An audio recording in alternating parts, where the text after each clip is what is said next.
जय हिंद साथियों, हम भारत के सामान्य परिचय में पढ़ रहे हैं कि कर्क रेखा भारत के 8 राज्यों से गुजरती है और भारत में कर्क रेखा की लंबाई कितनी है और कौन सा शहर कर्क रेखा के नजदीक है और कौन सी राजधानी कर्क रेखा के नजदीक है और किस राज्य के सर्वाधिक जिलों से होकर कर्क रेखा गुजरती है, ये क्वेश्चन हम देखेंगे दोस्तों। और इससे पहले अगर आपने हमारे चैनल को सब्सक्राइब नहीं किया है तो आप जरूर सब्सक्राइब करेंगे, ये मुझे विश्वास है।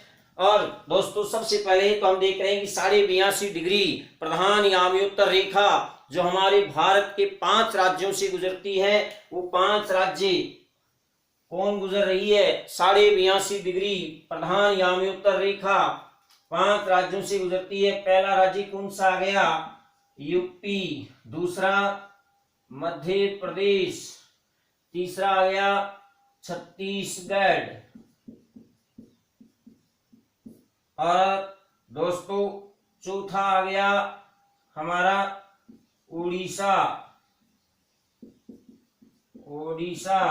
और पांचवा है आंध्र प्रदेश, जिसको हम सीमांध्रा भी कहते हैं। तो दोस्तों ये 5 राज्यों से गुजरती है और एग्जाम हॉल में इसीलिए क्वेश्चन आता है कि कर्क रेखा किस राज्य से नहीं गुजरती है, वहां ऑप्शन में उड़ीसा होता है। तो ध्यान दें, इधर से आ रही है बीचों बीच कर्क रेखा और ऊपर से आ रही है 82.5 डिग्री पूर्वी देशांतर रेखा। कल हमने देखा ये समानांतर रेखाएं क्या हैं? अक्षांश रेखाएं हैं और ये क्या है? देशांतर रेखाएं। अक्षांश हमें स्थान की जानकारी देती है तो देशांतर हमें समय की जानकारी देती है। इसीलिए हमारे संपूर्ण भारत का एक मानक समय माना गया है। और कल हमने जो देशांतर अंतरीय देखा था उस आधार पर देखें तो दोस्तों सबसे इधर है 68 डिग्री 7 मिनट से लेकर भारत का देशांतरीय विस्तार। इधर गुजरात में 68.7 से लेकर उधर 97.25। पूर्व में कौन सा है? 97 डिग्री 25 मिनट। इसका मतलब भारत से कुल देशांतर कितने गुजर रहे हैं ये देखते हैं हम, तो हमारे पास आएगा 29 डिग्री 18 मिनट। इसका मतलब दोस्तों हमारे भारत से 29 देशांतर रेखाएं गुजर रही हैं और उसमें से हमने प्रधान यामी-उत्तर रेखा मान रखी है 82.5 डिग्री पूर्वी देशांतर रेखा को, जो नैनी यूपी से गुजरती है और 5 राज्यों से गुजरती है। ये ध्यान रखना, उत्तर प्रदेश मध्य प्रदेश दोनों हो गए। अब 3 ही तो याद रखने, उत्तर प्रदेश मध्य प्रदेश हो गए। कितने याद रखने? 3 कौन से? छत्तीसगढ़ उड़ीसा और आंध्र प्रदेश। छत्तीसगढ़ उड़ीसा और आंध्र प्रदेश इन 5 राज्यों से गुजरती है कौन सी रेखा? प्रधान यामी-उत्तर रेखा। अब दोस्तों देखिएगा, जब हम इसको मल्टीप्लाई करेंगे तो हमें 4 से मल्टीप्लाई करना पड़ेगा, ये हमें पता है, क्योंकि एक देशांतर से दूसरी देशांतर तक जाने में हमारे को नहीं, सूर्य की किरणों को 4 मिनट का समय लगता है। तो इसलिए ये होती है हमारे पास 72 क्या है? सेकेंड है दोस्तों। और इधर आएंगे हमारे पास क्या? 116। ये हमारे पास क्या है? मिनट है। और ये क्या आ गई? सेकेंड। अब दोस्तों भारत के पूर्व से लेकर पश्चिम समय में अंतर कितना आया? 116 मिनट और 72 सेकेंड का अंतर आया। तो दोस्तों यहाँ ध्यान दीजिएगा, ये कुल कितना हो गया? लगभग 117 मिनट और 12 सेकेंड। इसीलिए दोस्तों भारत की पूर्व पश्चिम समय में अंतर अगर पूछा जाता है तब हम क्या लिखते हैं? लगभग 2 घंटे। तो ध्यान रहे ये लगभग 2 घंटे उत्तर होगा। आप एग्जाम हॉल में बैठे हैं, क्वेश्चन आया भारत की पूर्व पश्चिम समय में अंतर लगभग कितने घंटे? 2 घंटे। ऑप्शन में ही नहीं है, तब आप किसको पकड़ेंगे? 117 मिनट और 12 सेकंड को पकड़ेंगे। ध्यान है, क्योंकि एक देशांतर से दूसरी देशांतर तक सूर्य की किरणों को आने में समय लगता है 4 मिनट। और ये हमारे पास है 29 देशांतर, यानी भारत से कितने देशांतर रेखाएं गुजर रही हैं? 29। तो ये 117 मिनट और 12 सेकंड का समय, यानी लगभग 2 घंटे हम कर सकते हैं। अब दोस्तों यहाँ ध्यान देने वाली बात थी, ये तो हमारे भारत के पूर्व पश्चिम समय में अंतर था, इसीलिए आता है कि 0 डिग्री ग्रीनविच मेन टाइम, जो संपूर्ण विश्व का मेन टाइम है। हम अक्षांश और देशांतर को अलग से पढ़ेंगे, उसमें देखें तो 5.5 घंटे भारत का समय आगे है, क्योंकि हमें पता है कि पृथ्वी पश्चिम से पूर्व की ओर घूर्णन करती है, तो हमारा भारत सूर्य के सामने पहले आएगा बजाय ग्रीनविच रेखा के, तो हमारा समय आगे रहेगा। तो दोस्तों यहाँ पर हमारा समय 5.5 घंटे आगे है। याद रखेंगे, भारत का समय प्रधान याम्योत्तर रेखा 0 डिग्री ग्रीनविच मेन टाइम वैश्विक टाइम से कितने घंटे आगे? 5.5 घंटे आगे है। पूरे विश्व का मानक समय निर्धारण करने वाली रेखा से हमारा समय कितने घंटे आगे है? 5.5 घंटे आगे है। जबकि भारत की पूर्व पश्चिम समय में अंतर है 117 मिनट 12 सेकंड, यानी लगभग 2 घंटे का। ठीक है, ये तो बात हो गई 82.5 डिग्री पूर्वी देशांतर रेखा की, जो भारत के कितने राज्यों से गुजर रही है?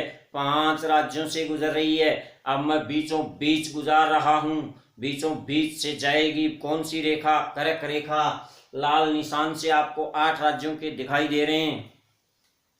तो दोस्तों कर्क रेखा भारत की 8 राज्यों से गुजरती है, ये ध्यान रखना लाडलू। कर्क रेखा भारत की कितने राज्यों से गुजरती है? 8 राज्यों से गुजरती है। ये वेरी इंपॉर्टेंट क्वेश्चन रहेगा। तो दोस्तों यहाँ ध्यान देने वाली बात है, सबसे पहले कौन है? नंबर 1, ये जो दिखाई दे रहा है 1 2 3 4 5 6 7 और 8। तो दोस्तों यहाँ ध्यान दीजिएगा, नंबर 1 पर कौन आ गया? गुजरात। फिर कौन आएगा? रंगीला, राजस्थान। उसके बाद कौन आएगा? नंबर 3 मध्य प्रदेश।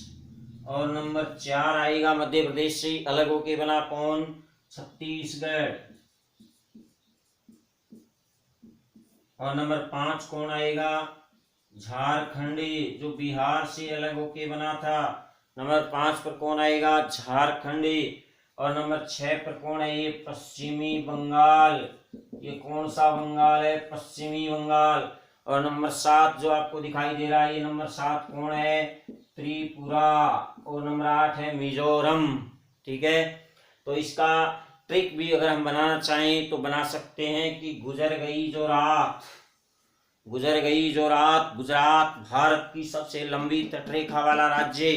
गुजर गई जो रात, कर्क रेखा गुजरती है, कर्क रेखा गुजरती है। अब गुजरेगी कहाँ से? वहीं से गुजरेगी जहां गुजर गई रात, तो गुजरात से गुजर गई। छोड़ दो इसको, पहले सबसे पहले प्रवेश कहाँ किया? गुजरात में। गुजर गई जो रात, गुजर गई कौन? कर्क रेखा। तो कर्क रेखा गुजरती है सबसे पहले, तो राज्य कौन सा आएगा? ऑटोमेटिक गुजरती है तो गुजरात आ गया, कोई दिक्कत ही नहीं है। उसके बाद राम आ जाएगा। उसके बाद कौन आ जाएगा? राम, यानी राम से क्या हो जाएगा? राजस्थान और मध्य प्रदेश। राम आ जाएगा तो राम से क्या हो जाएगा? राम और मध्य प्रदेश। उसके बाद में आएगा छत्तीसगढ़, यानी छत पर झाप, छत पर झाप आ जाएगा, यानी छत पर झाप। छत्तीसगढ़ और झा यानी झार, यानी झारखंड। और पै से पश्चिमी बंगाल। और उधर से आ जाएगा मित्र, और मित्र का मतलब है मिजोरम और त्रिपुरा। और त्रिमी मित्र, उधर से कौन आ जाएगा? मित्र।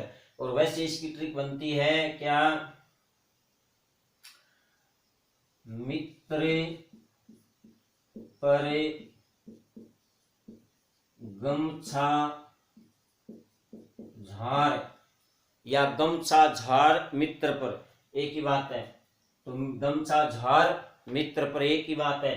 झा से झारखंड, और मी से मिजोरम, त्रै से त्रिपुरा, पै से पश्चिम बंगाल, रे से राजस्थान, गै से गुजरात, मै से मध्य प्रदेश, और छा से छत्तीसगढ़, और झा से झारखंड। तो दोस्तों ये वो राज्य हैं जिनसे होकर हमारी कर्क रेखा गुजरती है, यानी गमछा झार मित्र पर या मित्र पर गमछा झार मित्र पर या गमछा झार मित्र पर।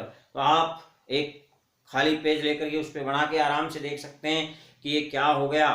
तो दोस्तों ये ट्रिक है कर्क रेखा जिन 8 राज्यों से गुजर रही है उनकी, और उसमें आपको क्या करना है, मित्र पर गमछा झाड़ना है। बस मित्र पर गमछा झाड़, अपने ऑटोमेटिक सारे राज्य आ जाएंगे जो आपको लाल निशान में दिखाई दे रहे हैं। पहला कौन सा आएगा, गुजरात, राजस्थान, मध्य प्रदेश। तो गुजरात, राजस्थान, मध्य प्रदेश, और फिर कौन आ गया, छत्तीसगढ़, फिर कौन आ गया, झारखंड, फिर अंतिम ममता बनर्जी पश्चिम बंगाल वाला आ गया, और फिर त्रिपुरा आ गई, त्रिपुरा जिसको बांग्लादेश ने 3 ओर से घेर रखा है, फिर उधर है मिजोरम। अब दोस्तों विशेष बात एंड खास बात थोड़ी सी मैं आपको इनकी भौगोलिक स्थिति फिर दिखाऊंगा, तब फिर आपको कर्क रेखा दिखा दूंगा। अब हम देख रहे हैं कि भारत के 8 राज्यों से गुजरने वाली जो ये कर्क रेखा है, इसके सबसे नजदीक का शहर कौन सा है, तो झारखंड की राजधानी रांची कर्क रेखा उसके ऊपर से गुजरती है। उसके बाद रांची ऑप्शन में नहीं है, तब हमें मध्य प्रदेश के भोपाल को पकड़ना है, वो भी नहीं है, तब त्रिपुरा की अगरतला को पकड़ लेना है। तो ध्यान रखना, सबसे नजदीक का शहर आ जाए, ऑप्शन में रांची नहीं है तो अगरतला को पकड़ लेना, अगरतला भी ऑप्शन में नहीं है तो उज्जैन को पकड़ लेना। तो बात समझ में आई। कर्क रेखा के सबसे नजदीक शहरों की अगर हम बात करें तो दोस्तों सबसे पहले आपको किसको पकड़ना है, सबसे पहले आपको पकड़ना है रांची को। रांची ऑप्शन में नहीं है तब आप किसको पकड़ेंगे, अगरतला को। ये भी नहीं है तब आप भोपाल और मध्य प्रदेश वाले उज्जैन को पकड़ सकते हैं। और कर्क रेखा जो भारत के 8 राज्यों से गुजरती है, इसकी भारत में लंबाई है 2678 किलोमीटर। ये ध्यान रखना लाडलो, कर्क रेखा की भारत में लंबाई कितनी है, 2678 किलोमीटर है, जिसमें न्यूनतम लंबाई 26 किलोमीटर लगभग राजस्थान में है। न्यूनतम लंबाई 26 किलोमीटर राजस्थान में है कर्क रेखा की। ट्रॉपिक ऑफ कैंसर भी इसको कहते हैं। 2678 किलोमीटर इसकी लंबाई है। और मध्य प्रदेश में ये सबसे ज्यादा लंबी है और मध्य प्रदेश के 14 जिलों से गुजरती है। ये भी ध्यान रखना, भारत की कुल 8 राज्यों से गुजरती है कौन सी रेखा, कर्क रेखा, और 35 जिलों से गुजरती है कर्क रेखा, और 19 देशों से गुजरती है कर्क रेखा को मैं आपको अलग से दिखाऊंगा। अब विशेष बात यहां इतना देख लो आप कि भारत के कितने राज्यों से गुजर रही है, 8 राज्यों से गुजर रही है, और एशिया के भी 8 देशों से गुजरती है, और अफ्रीका के भी 8 देशों से गुजरती है। यानी कर्क रेखा भारत की कितने राज्यों से गुजर रही है, 8 राज्यों से गुजर रही है। एशिया महाद्वीप के भी कितने देशों से गुजर रही है, 8 देशों से गुजर रही है। अफ्रीका के भी कितने देशों से, 8 देशों से गुजर रही है। लेकिन अगर हम भारत की बात करें तो भारत के भी 8 राज्यों से गुजरती है कर्क रेखा। और ध्यान रहे, सबसे कम लंबाई इसकी किसमें है, राजस्थान में। सर्वाधिक लंबाई है मध्य प्रदेश में, और कुल लंबाई है 2678 किलोमीटर। कर्क रेखा के सबसे नजदीक का शहर आए तो अगरतला, रांची, उज्जैन, भोपाल होगा। लेकिन सबसे पहले हमें किसको ऑप्शन में ढूंढना होगा, रांची को ढूंढना होगा। ये ध्यान रखना लाडलो, पकड़ लेंगे झारखंड की राजधानी रांची को पकड़ लोगे, चलो अच्छी बात है। अब दोस्तों हम बात कर रहे हैं कि हमारे भारत के जो पड़ोसी हैं उन पड़ोसियों की हम बात करेंगे। तो पड़ोसियों में हमारी जो पड़ोसी देशों के साथ लगती है स्थलीय सीमा, उसकी हम बात करेंगे। और स्थलीय सीमा की बात करें तो मैं मित्र पर गमछा झाड़ देता हूं, आप मित्र पर गमछा झाड़ देना बाद में। अभी मैं आपको यहां दिखा देता हूं कि स्थलीय सीमा की कुल लंबाई है 15,200 किलोमीटर। अब 15,200 किलोमीटर आनी चाहिए भाई, ये हमारे पड़ोसी देश हैं और इनके साथ हमें सीमा बनानी है और कुल आनी चाहिए 15,200। किसी भी किताब में कहीं भी भारत का गृह मंत्रालय कुछ भी कह रहा हो, हमें उससे लेना देना नहीं है। हमें ये लेना देना कि हमारी 15,200 आनी चाहिए। ये सब कह रहे हैं कि 15,200 किलोमीटर स्थलीय सीमा है, तो हम 15,200 लेकर आएंगे। हमारी जो भी यहाँ लिखेंगे उसका कंप्लीट योग होना चाहिए 15,200 किलोमीटर। ओके दोस्तों, चलिए हम देखते हैं। सबसे पहले हमारी सर्वाधिक सीमा हमारे इस छोटे भाई जिसको हमने ही आजाद करवाया था 1971 में, याद आपको, बांग्लादेश। ध्यान रही, कर्क रेखा बांग्लादेश से भी गुजरती है, यानी पश्चिमी बंगाल इधर है और त्रिपुरा उधर है। बीच में कौन है, बीच में है बांग्लादेश। ठीक है, सबसे पहले बांग्लादेश के साथ हमारी जो सीमा लगती है उसकी लंबाई है 4096 किलोमीटर। ठीक है, यानी भारत की सर्वाधिक लंबाई किस राज्य के साथ, देश के साथ है? बांग्लादेश के साथ 4096 किलोमीटर। दोस्तों ध्यान दें, यहाँ पर ये सिलीगुड़ी राजमार्ग भी है और ये हमारे लिए सामरिक दृष्टि से महत्वपूर्ण है। और भारत और बांग्लादेश के बीच में ही 3 बीघा गलियारा भी है। भारत और बांग्लादेश के बीच में क्या भी है? 3 बीघा गलियारा। ये भी ध्यान रखना, कई बार प्रश्न आ जाता है 3 बीघा गलियारा किस किस के बीच है? भारत और बांग्लादेश के बीच है और कुल लंबाई है 4096 किलोमीटर। फिर आ रहा हमारा जाली दुश्मन चीन, 17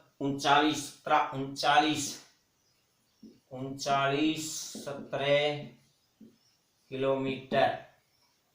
और भारत और चीन के बीच दोस्तों 1914 में जो रेखा निर्धारित हुई थी उसका नाम आप जानते ही हैं, मैकमोहन रेखा। हम थोड़ा सा हमारे पड़ोसियों के साथ विवाद करेंगे क्योंकि विवाद का क्वेश्चन एग्जाम में आता है। तो भारत और चाइना के बीच 1914 में तय हुई थी कौन सी रेखा? मैकमोहन रेखा। ये ध्यान रखना, कौन सी रेखा? मैकमोहन रेखा। वेरी इंपॉर्टेंट है। कितने किलोमीटर है? 39-17, 17-39 नहीं है, क्या है? 39-17 किलोमीटर। फिर आ रहा हमारा छोटा भाई पाकिस्तान, और पाकिस्तान के साथ है हमारी 33-10 किलोमीटर। और इसको हम क्या कहते हैं? रेड क्लिफ रेखा। क्योंकि ये किसने तय की थी? रेड क्लिफ महोदय ने 1947 में तय की थी, हमें पता है, भारत और पाकिस्तान के बीच। उसके बाद में हमारा छोटा भाई कौन आ रहा है? नेपाल। यहाँ हमारा पड़ोसी कौन है? नेपाल। और इस नेपाल के साथ 1752 याद रखना, नेपाल के साथ 1752 होगा 1752 किलोमीटर। वैसे इस बॉर्डर का कोई नाम नहीं है, ये 0 लाइन है। ठीक है, भारत और म्यांमार के बीच 1458 किलोमीटर। अब दोस्तों यहाँ देखिए, भारत और म्यांमार के बीच पटकोई बूम पहाड़ियां भी हैं। इसके अलावा एक अराकान योमा पर्वत श्रेणी भी है। अराकान योमा पर्वत श्रेणी, कई बार ये क्वेश्चन आया है कि अराकान योमा पर्वत श्रेणी भारत व किस देश के साथ सीमा रेखा निर्धारित करती है? तो अराकान योमा पर्वत श्रेणी और भारत और म्यांमार के बीच सीमा रेखा का निर्धारण करती है। ये वेरी इंपॉर्टेंट क्वेश्चन है दोस्तों। इसके बाद आ रहा है भारत भूटान। यहाँ पर जो देश है ये हमारा पड़ोसी कौन है? भूटान। ये हमारा पड़ोसी कौन है? यहाँ पर ये है हमारा पड़ोसी भूटान। कौन सा ठान है? भूटान। और भूटान की राजधानी है थिम्पू। और भूटान के साथ हमारी सीमा लगती है 587 किलोमीटर। बच गया कौन? अफगानिस्तान। अब अफगानिस्तान की अगर हम बात करें तो हमें पता है कि अफगानिस्तान के साथ हमारी सीमा रेखा नहीं लगती है वर्तमान परिस्थिति के अनुसार। वैसे लगती है और वैसे नहीं लगती है। क्यों सर? क्योंकि ये जो पाक अधिकृत कश्मीर है इसकी हम अलग से बात करेंगे। अगली क्लास में हम जम्मू कश्मीर के बारे में बात करेंगे। कंप्लीट हमारा टॉपिक रहेगा, आप पूरा वीडियो देखना। अगला वीडियो जम्मू कश्मीर में, यहाँ पीओके है और ये पीओके पाक अधिकृत कश्मीर है और इसी के साथ अफगानिस्तान की सीमा लगती है। इसलिए हम कहते हैं कि हमारे साथ लगती है लेकिन वास्तव में नहीं लगती है। वो सीमा रेखा हम मानते हैं 80 किलोमीटर। और दोस्तों हमारे देश की आजादी से बहुत पहले जब महात्मा गांधी 1893 में अफ्रीका गए थे, स्वामी विवेकानंद शिकागो धर्म सम्मेलन में गए थे, उसी समय भारत और अफगानिस्तान के बीच सीमा रेखा का निर्धारण कर गए थे। कौन से महोदय थे? वो डूरंड महोदय थे। ये वेरी इंपॉर्टेंट क्वेश्चन है। वो कौन से महोदय थे?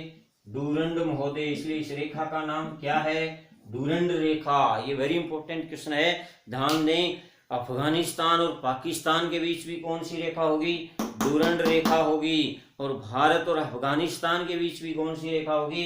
डूरंड रेखा होगी। तो देश की आज़ादी से बहुत पहले ये डूरंड रेखा तय हुई थी, भारत और अफगानिस्तान के बीच है। जबकि मैकमोहन रेखा आ जाए तो भारत और चीन के बीच है। और रेड क्लिफ आ जाए तो भारत और हमारे जानी छोटे भाई पाकिस्तान के। तो देखिएगा, रेड क्लिफ यानी हमारे और पाकिस्तान के बीच में लाल धार चली थी, रेड क्लिफ, याद रहेगा, रेड क्लिफ। रेड आ जाए तो जब देश का विभाजन हुआ था, भारत और पाकिस्तान में खून की नदियां बही थी, तो वो होती रेड क्लिफ। 21 लाख, कुछ को कहते हैं 21 करोड़, पता नहीं, 23 लाख लोगों की हत्याएं हुई थी और उन हत्याओं का जिम्मेदार एक ही आदमी था, जिसका नाम मैं नहीं लूंगा, आप जानते हैं। अब विशेष बात है, खास बात, एक आप मोहम्मद अली जिन्ना अकेले को मत मान लेना, एक और भी था इस देश में, 2 एक और भी थे बहुत पहले। अगर वो देश की आज़ादी की, स्वतंत्रता की सच्ची लड़ाई लड़ते, अंग्रेजों को भारत से बाहर भगाते, तो शायद वो देश के लिए शहीद हो जाते, तो बहुत अच्छा होता। 1940 में ही ये 2-4 आदमी शहीद हो जाते तो देश का भला हो जाता, शायद विभाजन नहीं होता।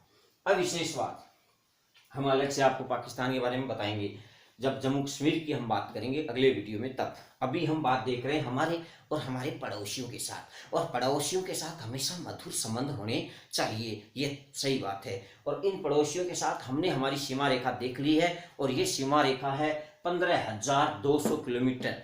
आप भी इसका स्क्रीनशॉट ले लें, और इसको कंप्लीट जब आप काउंटिंग करेंगे तो 15,200 किलोमीटर ही आएगा। ये तय है दोस्तों, इसलिए आप इसको ही माने।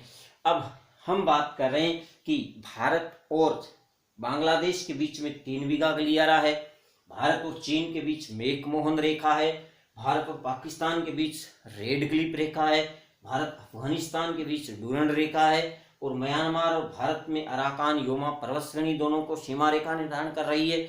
तो बच गई हमारी कौन पड़ोसन, लंका। तो बच गई हमारी पड़ोसने लंका। तो हम लंका को देखेंगे। लंका आपको नजर नहीं आ रही तो मैं दिखा देता हूं, यहां पर देखिएगा, ये तो भारत की कुल कौन सी सीमा हो गई, स्थलीय सीमा। अब हम बात करें भारत की कुल समुद्री सीमा। तो दोस्तों, भारत की कुल समुद्री सीमा की लंबाई है 7,516.06 किलोमीटर। तो दोस्तों ध्यान रखना, ये हमारी कुल समुद्री सीमा है, जिसमें हमारे द्वीपीय समूह सहित कुल समुद्री कुल जलीय सीमा आ गई। और अगर यहां पर ये क्वेश्चन आ जाए कि भारत की तटीय सीमा लंबाई तब कितनी है लाडलो, 6100 किलोमीटर है, ये ध्यान रखना भाई। यानी जो हमारे ये तटीय सीमा है, इसकी अगर हम बात करें मुख्य भूभाग की तटीय लंबाई, तब तो कितनी होगी, 6100 किलोमीटर।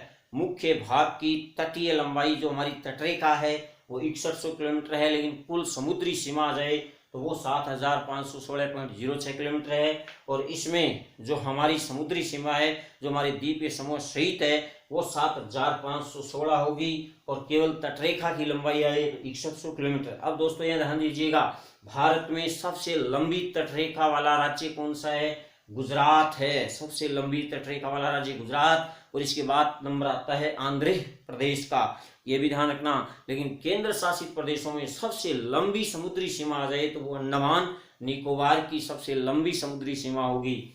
अब दोस्तों हम बात कर रहे हैं कि हमारे भारत में जो हमारी पड़ोसन है लंका, जो हमारी समुद्री पड़ोसी है लंका, उससे श्रीलंका के बारे में हम थोड़ी सी बात कर लेते हैं, क्योंकि श्रीलंका और भारत के बीच में जो है वो क्या है, वो मैं आपको यहाँ दिखा देता हूँ कि भारत, ये आपने 8 राज्य है, ध्यान रखना। करके का मित्र पर गमछा झाड़ना है, बस और कुछ नहीं करना है।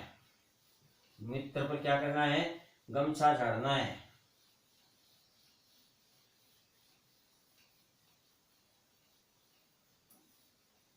दोस्तों यहाँ ध्यान दीजिएगा, फटाफट मैं आपको दिखा देता हूं कि ये हमारी पड़ोसन है लंका। ये हमारी पड़ोसन कौन है, लंका। अब भारत और श्रीलंका दोनों मिलना चाहते हैं, भारत और श्रीलंका दोनों मिलना चाहते हैं। कौन नहीं मिलने दे रहा, पाकिस्तान। सर पाकिस्तान यहाँ बीच में क्या कर रहा है, हाँ वो कर रहा है।